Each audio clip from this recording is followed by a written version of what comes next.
कार्तिक महात्म के चौथे अध्याय की कथा है। आपने देख ली होगी, सुन ली होगी। आज हम 5वें अध्याय की कथा आपको सुनाने जा रहे हैं।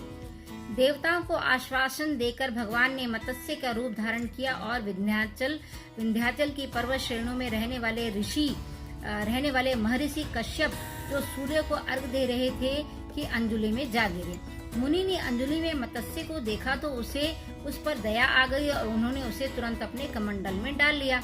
मगर उन्होंने देखा कि मत्स्य के लिए वह पात्र छोटा पड़ रहा है, अतः उन्होंने उसे पाड़े में डाल दिया। फिर देखा कि घड़ा भी छोटा पड़ रहा है, तब उन्होंने उसे घड़े से निकालकर एक कुएं में डाल दिया।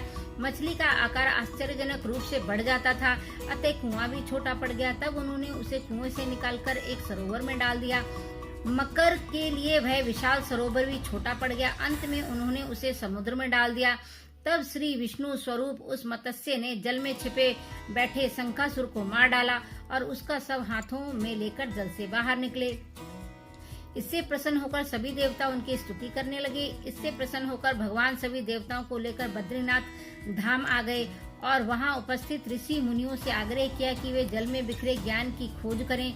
भगवान ने कहा कि वे अब देवताओं सहित प्रयाग में ही निवास करेंगे। भगवान के आग्रह पर सभी ऋषि मुनि समुद्र की गहराइयों में जाकर ज्ञान की खोज करने लगे। जिस ऋषि ने जिस ज्ञान की खोज की वह उसी का हो गया। ज्ञान की खोज करने के उपरांत सभी ऋषि प्रयाग लौट आए। प्रयाग आकर सभी ऋषियों ने अपने अपने द्वारा खोजा गया ज्ञान प्रभु के सम्मुख रख दिया। वेदों एवं उनसे संबंधित ग्रंथों को पाकर श्री ब्रह्मा जी एवं अन्य देवता अत्यंत प्रसन्न हुए। इस अवसर पर प्रयाग में एक अश्वमेध यज्ञ हुआ। यज्ञ की समाप्ति पर सभी देवताओं ने भगवान से प्रार्थना की, हे प्रभु, इस क्षेत्र को ब्रह्म क्षेत्र नाम दिया जाए तथा यह क्षेत्र सभी प्रकार के पापों का नाश करने वाला हो। जो भी यहाँ दान आदि करे उसका पुण्य अक्षय हो। यहाँ होने वाला पाठ पूजन कभी न मिटे।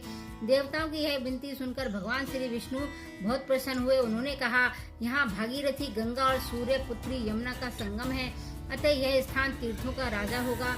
माघ माह में जो तीर्थराज प्रयाग में स्नान पूजन अथवा दान पुण्य करेंगे उन्हें हर प्रकार की मुक्ति प्राप्त होगी। हे देवगणों, यद्यपि मैं सभी स्थानों पर हूँ, परंतु मुझे बद्रिका आश्रम अति प्रिय है। बद्रिका धाम में केवल एक दिन का तप अनियंत्र किए गए 10 वर्षों के तप के समान है। नारद जी ने राजा पृथु से कहा, हे राजन, जो श्रद्धालु इस सुंदर कथा को श्रद्धा भक्ति सही सुनता है वह तीर्थराज प्रयाग में स्नान और बद्री धाम के दर्शन का फल पाता है।